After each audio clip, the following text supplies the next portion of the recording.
प्रभु वीर के पावन कथा, महावीर के पावन पावन बनाएंगे, झड़ जाएंगे दुख जीवन के, सावन ये लाएंगे सावन। प्रभु वीर के पावन कथा, महावीर के पावन पावन बनाएंगे, झड़ जाएंगे दुख जीवन के, सावन ये लाएंगे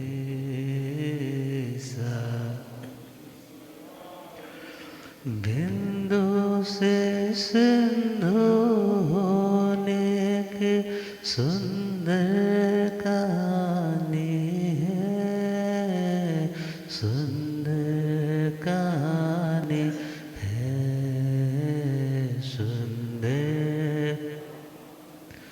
कुछ बातें इसमें है नए, कुछ तो पुरानी है, कुछ तो पुरानी है, कुछ तो मंजिल से जो भटके, उन्हें मंजिल से जो भटके, रास्ता दिखाएंगे, झड़ जाएंगे दुख जीवन के, सावन ये लाएंगे सावन। अनंत अनंत शांति के निकेतन शासनपति श्रमण भगवान महावीर स्वामी के पावन चरण रविंदों में हार्दिक भावना वंदन नमन। मेरे अंधेरे जीवन को रोशनी प्रदान करने वाले परम उपकारी, आगम ज्ञान के भंडार, आगम ज्ञाता, आगम पुरुष, जिन शास्त्ररतन हिमाचल केसरी उपाध्याय भगवंत श्रद्धेय गुरुदेव श्री जितेंद्र मुनि जी महाराज साहब के पावन चरण कमलों में हार्दिक भावना वंदन नमन। आदरणीय सेवा भावी श्री प्रशमित मुनि देव, धर्म सभा में उपस्थित धर्मानुरागियों, सुशीलवती माताओं एवं बहनों, असीम पुण्योदय से भाग्योदय से आप सबको संतों का समागम और वितरक वाणी श्रवण करने का सुअवसर प्राप्त हो रहा है। श्रवण कर रहे हैं परमात्मा भगवान महावीर स्वामी के मंगलमय जीवन के अनमोल घड़ियों के साथ प्रभु के संग हम सफ़र बनकर यात्रा करने का सौभाग्य प्राप्त कर रहे हैं। परमात्मा का मंगल में 25वां वर्षावास कंप्लीट हुआ और फिर 25वें चौमासे के दौरान परमात्मा चंपा की ओर बढ़ते जा रहे हैं और चंपा नगरी से विदेह भूमि की ओर बढ़ेंगे। चौमासा तो 25वां राजगृह का होगा, मगर चंपा नगरी में राजा कोणिक के द्वारा भगवान के प्रति भक्ति भावना का मंगलमय प्रस्तुतिकरण श्रीमद् औपपातिक जी सूत्र में प्राप्त होता है। और कोणिक जो पहले अपने जिंदगी के प्रारंभिक दिनों में धर्मात्मा नहीं था, मगर बाद के दिनों में उसके हृदय में भगवान के प्रति श्रद्धा, रुचि, विश्वास जागृत हुआ। कहीं तो पिता को सिंहासन से उतार करके जेल में बंदी बना करके उसकी मौत का कारण भी बन गया। मगर कहते हैं कुछ लोग अपनी ज़िंदगी के शुरुआती दिनों में बुरे होते हैं, मगर बाद में सुधार आने लग जाता है। कुछ लोग अपनी ज़िंदगी के शुरुआती दिनों में बहुत धर्म कर्म करते हैं, मगर बाद के ज़िंदगी के पिछले हिस्से में उनके श्रद्धा भ्रष्ट होने के कारण गलत डिसीजंस होने लग जाते हैं। कुछ लोग ज़िंदगी के प्रारंभ में भी बुरे होते हैं और बाद में भी बुरे होते हैं, और कुछ ज़िंदगी के प्रारंभ से भी अच्छे हैं और अंत समय तक अच्छे बने रहते। कोणिक जिसे अफसोस हुआ कि मैंने गलत किया, अब उसका राजगृह में तो मन नहीं लगा, सारी की सारी राजधानी शिफ्ट करवा दी चंपा नगरी में। और चंपा नगरी में उसने भगवान के प्रति अपना सर्वस्व मानो अर्पित कर दिया। भले कुछ विचारकों ने कहा है ये सब उसका अपने पाप को छिपाने का एक तरीका था, वो इतना धर्मात्मा नहीं।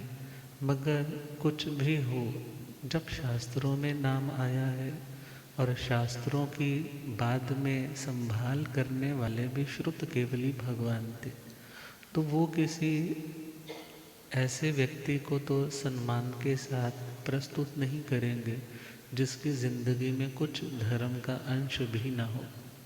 बौद्ध ग्रंथों वाले यह मानते हैं कि यह बौद्धिक मान्यता से प्रभावित था, मगर जितना सुंदर वर्णन जैन शास्त्रों में प्रामाणिक रूप से मिलता है और रिसर्चर भी इस बात से सहमत है कि यह जैन धर्म को मानने वाला था।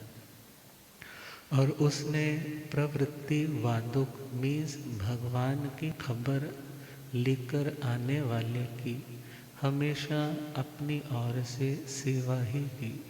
अर्थात प्रतिदिन पहले वो यह सुनता था कि आज भगवान यहाँ पधारे हैं, और फिर उसको क्या देता, इनाम देता कि इसने मेरे भगवान के बारे में बताया कि आज प्रभु यहाँ पर है। फिर ईशान कोण दिशा भाग में आता, अपने राजसी चिन्हों को छोड़ करके अपना बायां घुटना उठा करके दाएं घुटने को फोल्ड करके नो मुथुणम के पाठ से प्रभु को भाव वंदन करता, उत्तरा संग इत्यादि करने के बाद, और फिर कुछ अपना अन्न जल इत्यादि ग्रहण करता। तो ऐसे उस कोणिक महाराज को जब सूचना मिली कि भगवान महावीर स्वामी धर्म तीर्थ की आदि करने वाले जो वीतरा दशा को प्राप्त है, ग्रामानुग्राम विचरते विचरते आज हमारी इस चंपा नगरी में पधारे, मानो उसका रोया रोया खिल गया।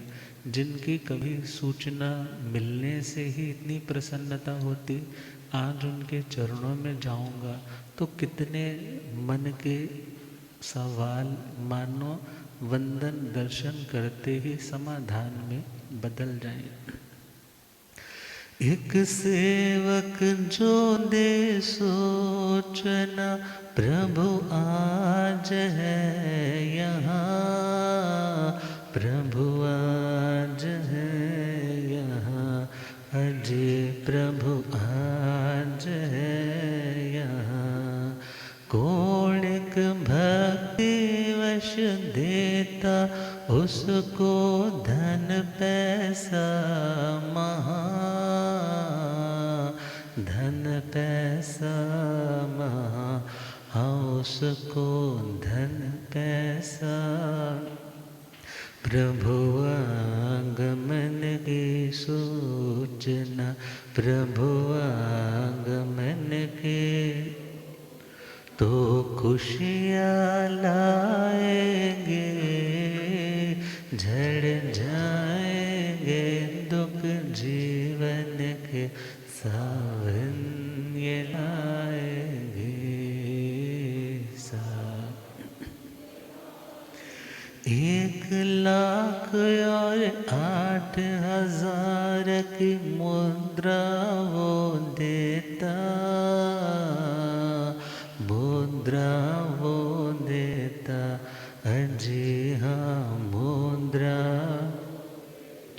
भक्ति सहित पंचांगनमा वंदन वो कर लेता, वंदन कर लेता, प्रभु को वंदन। प्रभु चरण शरण में जाकर, प्रभु चरण शरण में भक्ति उमड़ के आएंगे, झड़ जाएंगे दुख जीवन के, सावन ये लाएंगे सावन। विचार करो, जैसे कुछ 10-15 साल पीछे चले जाओ, तो जब कभी स्थानक में गुरु महाराज आने वाले होते या आ जाते, तो स्थानक का सेवादार एक रजिस्टर लेकर के आता था ना घर में। जब आता साइन करवाता, उनमें से बहुत से ऐसे भक्ति वाले होते जो जब देखते गुरुदेव पधारे हैं, स्थानक खुलेगा, हम जाएंगे, तो इतने भाव विभोर हो जाते। कईयों के तो श्रद्धा से आंसू भी आ जाते, मगर कईयों को तो क्या होता, अभी तो हमने वहाँ जाना था, ये आकर बैठ जाएंगे तो।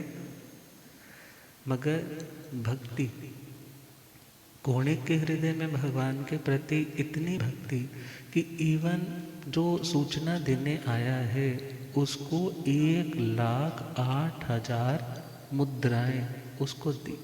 खुद से पूछो, आपको जब भगवान की, अपने गुरुओं की सूचना मिलती है, गर्मी में आया हुआ, उसको पानी भी पूछते हो कि नहीं पूछते? बोलो। अब यदि तो इतनी अंदर भगवान के शासन के प्रति, उस शासन के साधु सत्यों के प्रति प्रेम है, तो आपके अंदर वास्तव में सम्यक उदय है। और यदि भक्ति ही नहीं है, ये तो सुना, हाँ ठीक है आते रहते हैं, जैसे बोलते ना स्टेशन पे तो कई गाड़ियाँ आती रहती हैं, स्थानक में महाराज आते रहते हैं, कोई बात नहीं। मगर जब यह भावना हो कि आज तीर्थंकर नहीं, मगर तीर्थंकरों का ज्ञान जिन वाणी के माध्यम से सुनाया जाता है, जब भगवान के शासन के वो साधु सती पधारे, उनकी सूचना से भी मन क्या हो जाना चाहिए? बागो बाग हो जाना चाहिए। और बड़ी प्रसन्नता के साथ उसे 1,08,000 की सुनैया मोहरें प्रदान की है। ये कहानी का विषय नहीं है, ये शास्त्र का विषय है। शास्त्र औपपातिक जी सूत्र में प्रमाण। जैसे ही सूचना मिली है, पहले तो उसने अपने राजसी ठाट बाट को त्यागा, मीन्स अपने सिंहासन से पाद पीठ पर पैर रखते हुए नीचे उतरा। अपने उपानत छत्र इत्यादि वो त्याग दिए, अपने पास जो तलवार इत्यादि है उसको अलग रख दी, और फिर ईशान कोण दिशा भाग में जाकर के नमोत्थुणं की मुद्रा में पहले 3 बार मस्तक धरती पर लगा करके फिर नमोत्थुणं अरिहंताणं भगवंताणं वो पूरा पाठ पढ़ता है कि मेरे धर्माचार्य, धर्मोपदेशक अरिहंत अवस्था में जो इस समय विराजमान है, सिद्ध पदवी पाने के जो इच्छुक हैं, उन्हें वो बड़े भावों से वंदना करते, और फिर खुशी के मारे क्या कहते हैं कि तुमने मेरे को भगवान की सूचना दी है, मेरे लिए आज ये बहुत खुशी का दिन है, और उसको कितनी सारी संपत्ति दे करके विदा करते। और फिर वो भी पूरी तैयारी के साथ साज सज्जा के साथ अपने परिवार के साथ भगवान के मंगल में श्री चरणों में अपना मस्तक रखने के लिए, वंदन करने के लिए, उनके मंगल में वीत राग वचन सुनने के लिए उपस्थित होता है और भगवान से जाकर के कहता है कि हे भगवान, जैसा आपका वीत राग धर्म इतना अनुपम है, जितना इसमें सरल और लॉजिकली चीज़ें बताई जाती है, ऐसा निष्पक्षता के साथ धर्म का निरूपण मैंने अन्य कहीं देखा सुना नहीं। और भगवान को वंदन करके लौट आते। अब उनके साथ महाराज श्रेणी के पोते भी वहाँ पर उपस्थित हुए होंगे, उन्होंने भी धर्म देशना सुनी है।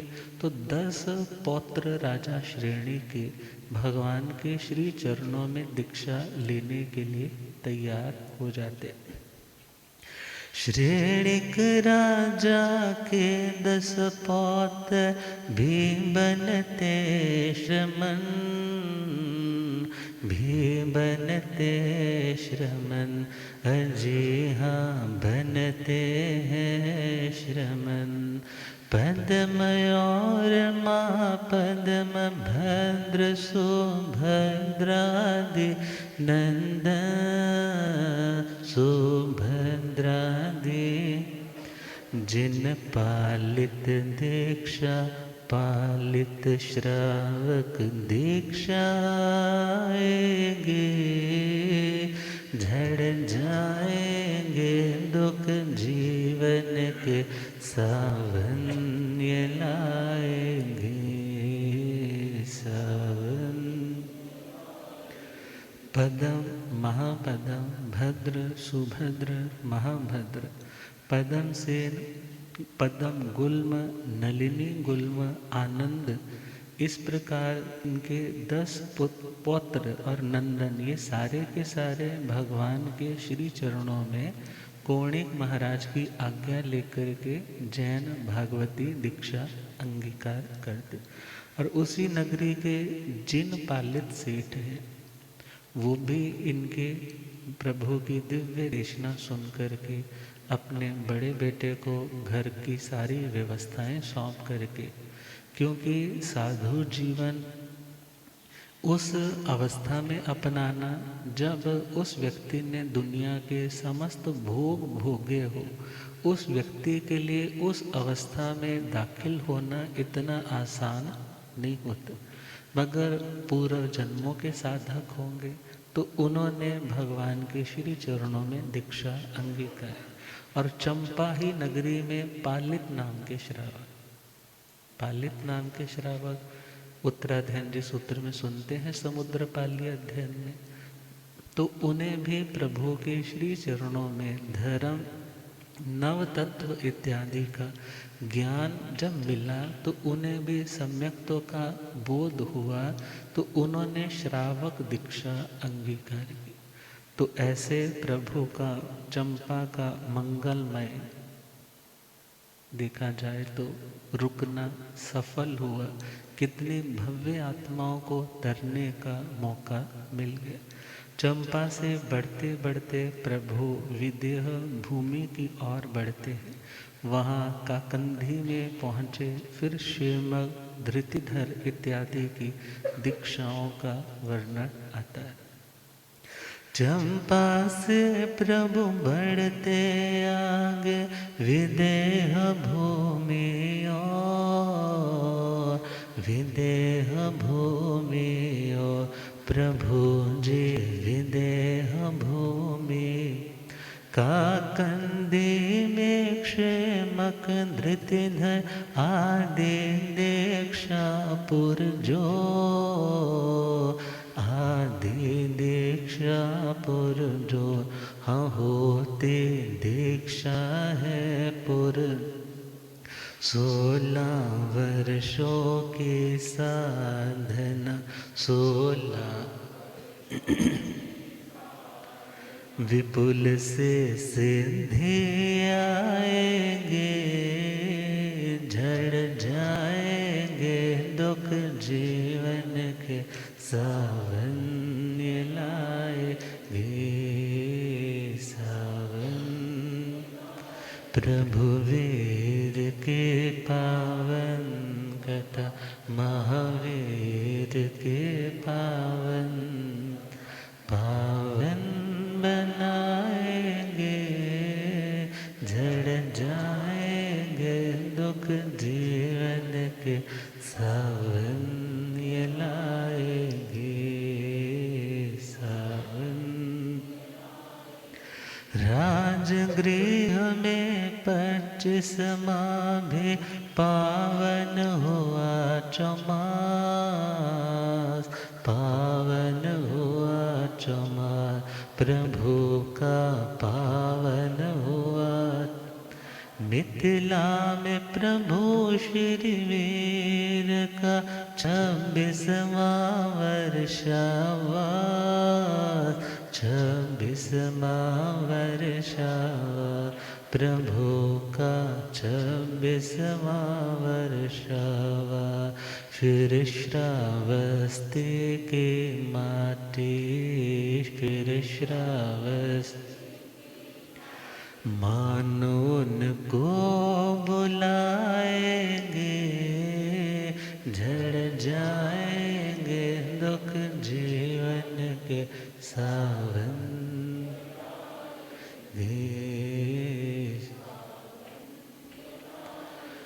वैशाली नगर के पास श्रावस्ती में कोष्टक उद्यान था, कोष्टक उद्यान वहाँ पे था कोष्टक।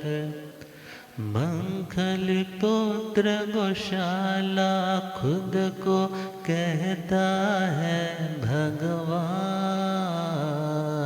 कहता है भगवान, खुद को कहता। भिक्षा से लौटे गौतम, भिक्षा से की जिज्ञासा आएंगे, झड़ जाएंगे दुख जीवन के, सावन ये लाएंगे सावन। पधारी विराजिए। प्रभु वीर के पावन कथा, महावीर के पावन पावन बनाएंगे, झड़ जाएंगे दुख जीवन के, सावन ये लाएंगे सावन। राजगृह नगरी में 25वां चौमासा प्रभु का मंगलमय संपन्न हुआ, क्योंकि चंपा से प्रभु काकंदी की ओर आए, काकंदी से फिर राजगृह की ओर पदार्पण हुआ, राजगृह से मिथिला की ओर पधारे। 26वां चौमासा प्रभु का कहाँ हुआ? मिथिला नगरी में। और मिथिला के हम सुनते हैं, नमी महाराज का भी सुनते हैं। और फिर श्रावस्ती की माटी मानो उन्हें पुकार रही है, हे प्रभु आप यहाँ भी पधारे, यहाँ पर भी आपकी बहुत ज़रूरत है। एक ऐसा व्यक्ति जो खुद को अपनी सिद्धियों रिद्धियों के बल से खुद को परमात्मा कहला रहा है, खुद को जिन केवली अरिहंत दुनिया में प्रसारित कर रहा है। अब जैसे ही प्रभु ने सोचा कि जाना चाहिए, दुनिया के लोगों को सम्यक्तों से अछूता नहीं रखना चाहिए। जो सत्य है उस सत्य का साक्षात्कार सभी को होना चाहिए। अब परमात्मा वहाँ से विहार करते श्रावस्ती नगरी की ओर आए, और वैशाली नगरी के पास जो श्रावस्ती नगरी है वहाँ पर एक कोष्टक नाम का उद्यान है। उद्यान एक बहुत बड़ा बाग है। वैसे उद्यान बोलते हैं जो समतल भूमि भाग से थोड़ा ऊंचाई पर बना होता है।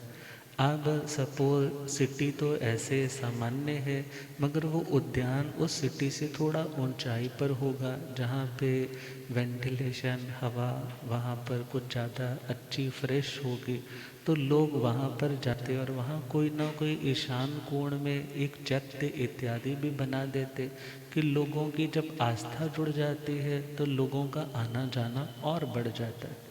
तो परमात्मा का कोष्टक उद्यान में पदार्पण हुआ और उसी श्रावस्ती नगरी के अंदर गौशाला, मंखली पुत्र गौशाल। कौन?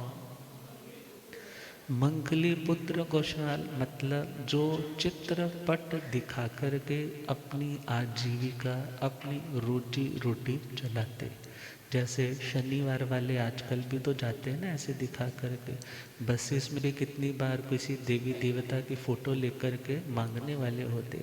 ऐसे ही वो मंखली पुत्र गौशाल जो कितने वर्ष परमात्मा के श्री चरणों में शिष्य बनकर के रहा, मगर जब उसे कौन सी साधना का पता चला, तेजोलेशिया का, क्योंकि जब वैश्यायन बाल तपस्वी पर उसने अपने शब्दों से, कटु शब्दों से प्रहार किया कि अरे तू सन्यासी है या जुओं का शययात्र है, अर्थात वो महात्मा ऐसी साधना बाल तपस्या कर रहा था कि सूर्य की ओर दोनों बाजुएं ऊपर करके उसकी ओर निहारता और आतापना भूमि पर खड़ा होकर के साधना कर रहा था। बेले बेले पारने की साधना से उसे तेजोलब्धि प्राप्त हो गई थी, उष्ण तेजोलब्धि, जिसमें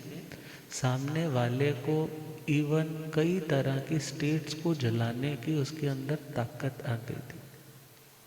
भगवान के साथ था, गौशाला चंचल प्रकृति का था और जाकर के कहने लगा ये तो क्या कर रहा है, क्योंकि जब उसके सिर की जटाओं से कोई जू नीचे गिर जाती, क्योंकि धूप पड़ती तो वो जीव नीचे गिरने लगते, तो वो अनुकंपावश उन्हें उठा करके पुनः कहाँ रख लेता, अपनी जटाओं में रख लेता। तो इससे रहा नहीं गया और बोलने लगा तो जुओं का मकान मालिक है, उनको आश्रय देने वाला है या कोई साधक साधना करने वाला सन्यासी है।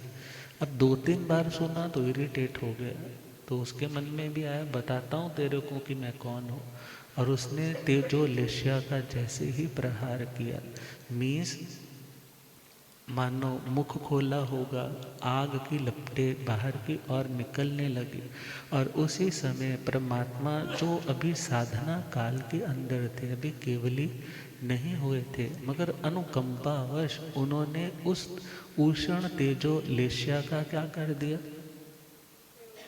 क्या कर दिया, उस प्रयोग को विफल कर दिया। किसके माध्यम से? शीत तेजोलेशिया के माध्यम से। मानो एक और आग है और एक और पानी है, मगर ये लेशियाएँ सचित्त हैं, अचित्त हैं। ऐसा नहीं है कि भगवान ने किसी सचित्त का घात कर दिया, क्योंकि ये तो लेशियाओं के पुद्गल है, उनकी साधना है, तो इसके बारे में डेफिनेटली कुछ कहा, मगर परमात्मा ने जो किया वो जीव घात करने के लिए नहीं किया, बल्कि प्राणी दया के निमित्त से किया। और भगवान ने मानो आकाश में ही उन दोनों का ऐसे टकराव हुआ और उसकी जो उष्ण लेशिया थी वो क्या हो गई, प्रतिहत हो गई। तो जैसे उसने देखा कि ये तो कोई बड़ी हस्ती लगते हैं, और वो वैश्यायन बाल तपस्वी वहीं से बोला, भगवान मैं जान गया, भगवान मैं जान गया, आपकी शक्ति को पहचान गया, मगर ये जो आपके साथ निकम्मा घूम रहा है ना, ये बहुत खराब है। और जैसे ही ये सुना, चलो कोई बात नहीं, तो फिर वो सहमा सहमा भगवान से विनय करता है कि प्रभु इसने क्या किया था। प्रभु ने बताया इसकी साधना से इसके पास उष्ण तेजोलब्धि थी, उससे ये नष्ट करने में, जलाने में समर्थ था, मगर मैंने क्या कर दिया, शीत लेशिया से तुम्हें बचा लिया। जैसे ही सुना तो कहने लगा परमात्मा वो कैसे मिलती है, तो भगवान ने कहा बेले बेले तपस्या करनी पड़ती है, मुट्ठी भर क्या करना पड़ेगा? मुट्ठी भर तुम्हें कोई सूखी दाल इत्यादि वो लेनी पड़ेगी, और उसी टाइम चुल्लू भर ही कुछ लेना है। उसके बाद कुछ खाना पीना, और दोनों बाजुएं ऊपर करके सूर्य की ओर क्या करना है, उसकी उष्णता को लेना है। और 6 महीने के बाद ये साधना कंप्लीट होगी और उस व्यक्ति के अंदर ये तेजोलब्धि आ जाएगी। बस उसे क्या चाहिए, तो घूम ही सी ले रहा था कि दुनिया को मैं डराऊंगा, धमकाऊंगा, अपना प्रभाव जमाऊंगा और भगवान कहलाने लग जाऊंगा। बस भगवान को छोड़ करके चला गया। और ऑलरेडी एक किस्सा हो रखा था तिल के पौधे वाला। वो 7 तिल का पूछा था कहाँ जाएंगे, तो भगवान ने कहा था इसी के फूल के फलियों के रूप में आएंगे। और जब उसने तो पीछे से उखाड़ दिया था, मगर जब लौटे तो वही वैसा बने हुए थे। तो उसने नियतिवाद की स्थापना कर दी कि जो होना है सो मिथ्यात्व में चला गया, एकांतवाद में चला गया। भगवान तो कहते हैं कि 5 समवाय ज़रूरी है, 5 चीज़ों का मिलना ज़रूरी है, काल, स्वभाव, नियति, कर्म और पुरुषार्थ। अकेली नियति कुछ नहीं करेगी यदि कोई कुछ आपने इनपुट ही नहीं डाला। यदि कुछ इनपुट डाला है, कुछ बोया है, तभी तो नियत होगा ना कि कुछ बनेगा। और यदि फसल जो सर्दी में ही बोने वाली है, गर्मी में बोओगे तो उसका रिजल्ट नहीं आएगा। और जो वस्तु जिससे बनती है वो उसी से बनेगी, ये है नियति। आम से आम ही बनेगा, आम से सेब। ऐसे ही अच्छे कर्म का नतीजा अच्छा, बुरे कर्म का नतीजा बुरा, और एक काल लगता है। और उस चीज़ को पाने के लिए कर्म अर्थात व्यक्ति का पूर्व का कर्म भी ज़रूरी है, और उसके साथ साथ पुरुषार्थ करना भी ज़रूरी। मगर उसने एक को पकड़ लिया। और भगवान कहते हैं जो एक को मान करके बाकी को इनकार कर देता है वो एकांतवादी। और जो एक को मानते हुए बाकियों की उपेक्षा नहीं करता, बल्कि बाकियों के अस्तित्व को भी स्वीकार करता है। रेशो बदल सकती है, किसी का हिस्सा 20 पैसे है, किसी का 30 पैसे है, किसी का 40 पैसे है, मगर 100% हम एक को ही बोले ऐसा नहीं होता। और भगवान के शासन में पुरुषार्थ का स्थान सबसे ऊंचा। किसका स्थान? क्योंकि कुंड कौलिक जी के प्रसंग में सुना था कि वो देवता आकर के कहता है तुम्हारे भगवान का धर्म तो बहुत मुश्किल है, ये त्याग दो, वो त्याग दो, ये तपस्या करो। मेरे मंखली पुत्र कुशाल का धर्म तो वेरी इजी। वो कहता है जो होना है होकर के रहना है, जो होना है अपने आप हो जाना है, उसके लिए कुछ करने धरने की ज़रूरत। और तुम्हारे भगवान तो बोलते हैं अनियया स्वभावा, सब कुछ अनियत है। अर्थात तुम पुरुषार्थ से अपनी किसी भी अवस्था को नियत कर सकते हो, मगर मंखली पुत्र कहते हैं पुरुषार्थ की कोई ज़रूरत नहीं, जो होना है सो होकर रहे। मगर ध्यान देना है जो होना है सो होकर रहेगा। ये केवल ज्ञानियों के ज्ञान की अपेक्षा से तो बोल सकते हैं। किसके ज्ञान की अपेक्षा?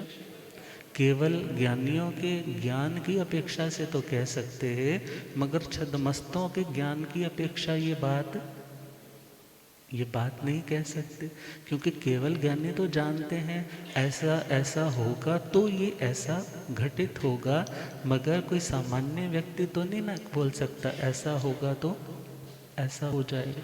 कारण क्या? वो व्यक्ति हर चीज़ के रूट एंड कॉज को नहीं जानता। वो नहीं जानता कि कौन सा कर्म स्टॉक में पड़ा है, कब उसकी उदय अवस्था आएगी, और कैसे वो कर्म संक्रमण में भी बदल सकते हैं। कैसे उन कर्मों का देखा जाए तो नेगेटिव से पॉजिटिव, पॉजिटिव से नेगेटिव रूप में संक्रमण या उदीर्णा से पहले काटा जा सकता है।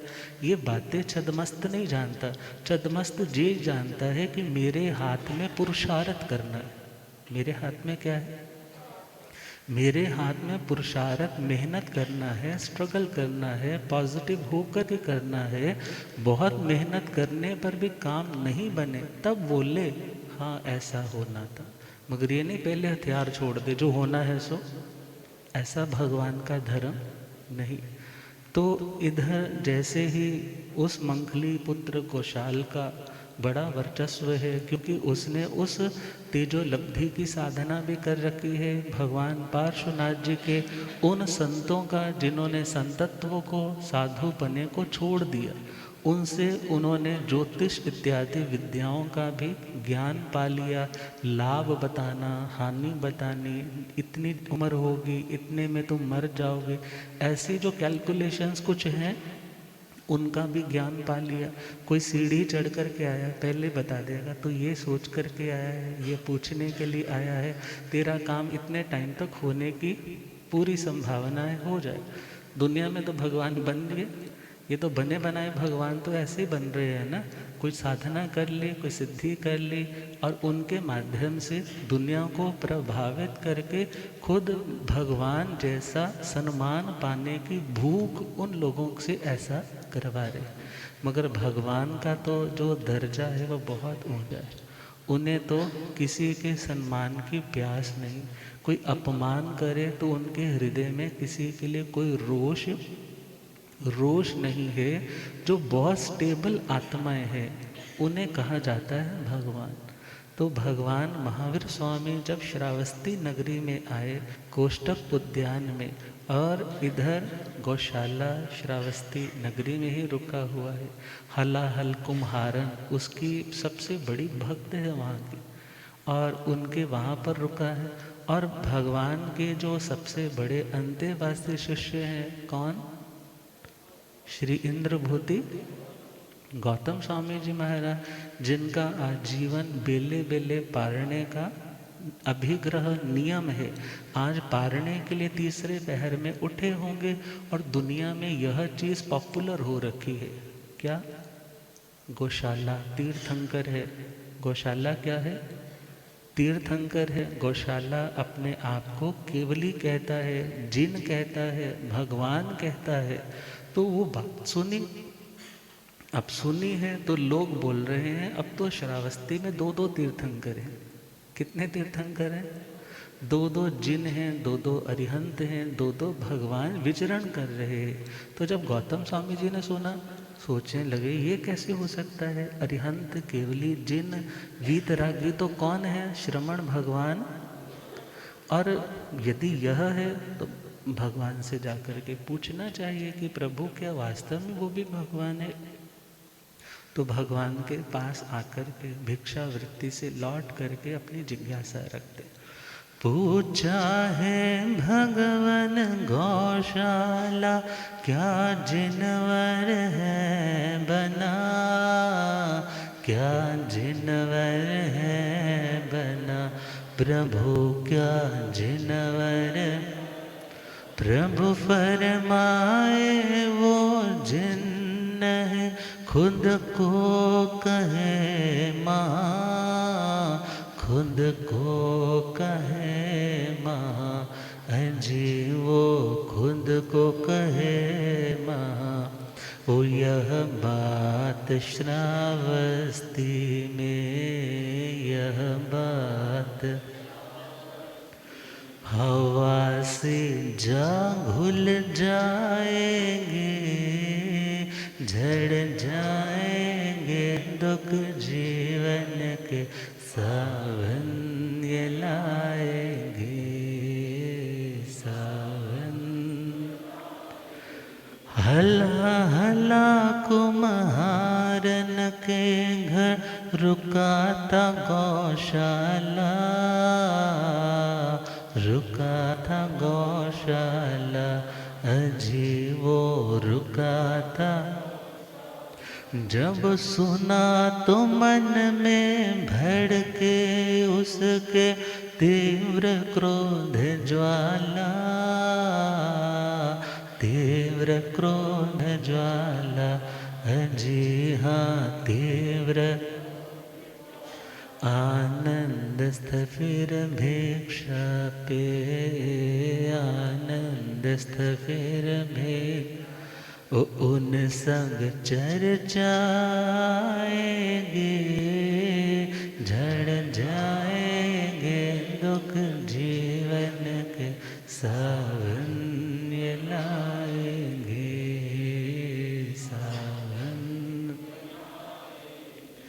प्रभु से निवेदन किया, भगवान क्या वो गौशाला जिन है, अरिहंत है, वीतरागी है? तो भगवान ने कहा वो भगवान जिन अरिहंत तो नहीं, मगर अरिहंत प्रलापी है। अरिहंत प्रलापी मतलब खुद को अरिहंत कहने का दुनिया में प्रचार कर रहा है। अब पूछने लगे कि प्रभु वो है कौन? क्या पूछा? प्रभु वो है कौन? तो प्रभु ने उसकी सारी हिस्ट्री सुना दी कि ये कैसे कैसे मंगली पट दिखा करके, चित्र दिखा करके आजीविका चलाता था, और कैसे उस तंतु वायशाला में, बुनकर शाला में ये मेरे पास आया, इसका भी वहीं रुक रहा था। और जब मेरे पारणों के टाइम सुनैयों की 5 दिव्यों की वर्षा होती तो ये प्रभावित हो जाता।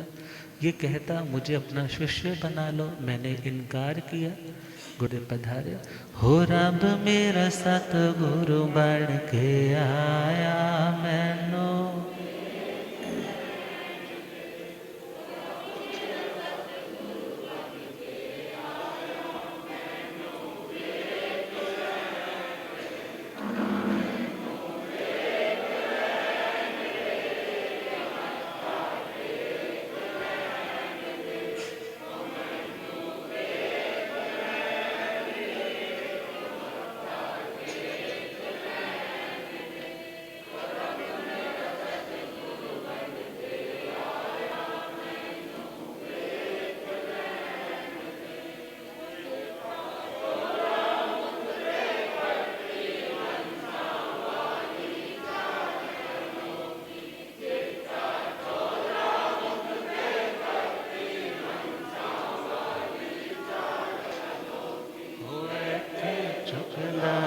संसार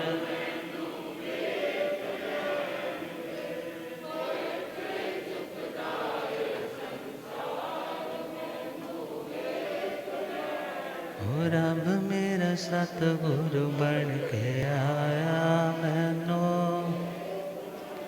बोलिया आगम ज्ञाता आगमपुर जिनशा सरतन हिमाचल के श्री उपाध्याय भगवंत श्रद्धे गुरुदेव श्री जितेंद्र मणि जी।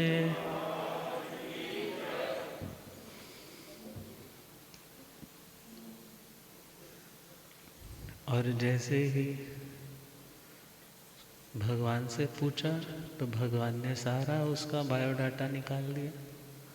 कोई आवेश में नहीं, कोई रोष में नहीं, कोई क्रोध में नहीं, कोई उसके बारे में नफरत भरने के लिए नहीं, बल्कि जो सत्य है उसे बड़ी निष्पक्षता के साथ दुनिया में प्रस्तुत कर दिया कि यह जिन नहीं बल्कि खुद को जिन के रूप में प्रसिद्ध कर रहा है, जिन ईश्वरों जैसा सम्मान पाने के लिए। और ये बात कितने लोग बैठे हुए थे, क्योंकि भगवान को तो ये तो है नहीं किसी को अंदर ले जाकर के कुंडी लगा करके बात करनी है या किसी के कान में ऐसे करके बात करनी है। भगवान ने तो जो कहना है सबके सामने कहना है। और भगवान को तो किसी का पर्दा नहीं है, भगवान को तो किसी का भय नहीं है। और भगवान ने जब सारी बात कही तो सारी पब्लिक में वो बात फैल। अब श्रावस्ती में क्या बात फैल गई कि भगवान महावीर स्वामी कह रहे हैं कि गौशाला जिन नहीं। और ये बात किसने सुन ली? गौशाले। अब तो आग लग गई, आग तन बदन में कि मेरा सिक्का जमा हुआ, लोग मेरे को भगवान मानते, रोज मेरे नाम की मालाएं फेरते, रोज मत्थे घिसाते हैं मेरे चरणों में आकर के, और ये मेरी सारी बनी बनाई रेपुटेशन को क्या कर देंगे? अभी मौका है जाकर के संभालना चाहिए, अभी उसको जाकर के कहना चाहिए कि ऐसा प्रचार मेरे बारे में ना कर। मगर सीधा अभी कैसे जाए? हलाहल कुम्हारन के घर रुका हुआ है और उधर से आनंद स्थविर बेले बेले पारणा करने वाले वो भी अपने पारणे के लिए निकले हुए हैं और उधर भिक्षा पर जा रहे हैं। क्योंकि भिक्षा के लिए जाएंगे तो भिक्षा ही लाएंगे ना, इधर उधर लोगों से बातें करते थोड़ा जाएंगे। मगर गौशाले ने उनको वहाँ से क्या कर लिया, जब जाते हुए देखा तो अपने पास बुलाया। अब बुलाया है, क्या कहते हैं, कैसे धमकाते हैं, क्या स्टोरी सुनाते हैं, क्या भगवान के पास जाके मैसेज पहुंचेगा, आगे क्या होगा, कैसे वो आकर के अपनी तेजो लब्धि का प्रयोग करेगा, आप कल सुनेंगे इन्हीं मंगलमय भावों के साथ। श्रद्धेय गुरुदेव के मंगलमय श्रीमुख से मंगलमय जिन वचन सुने, इन्हीं भावनाओं के साथ ओम शांति।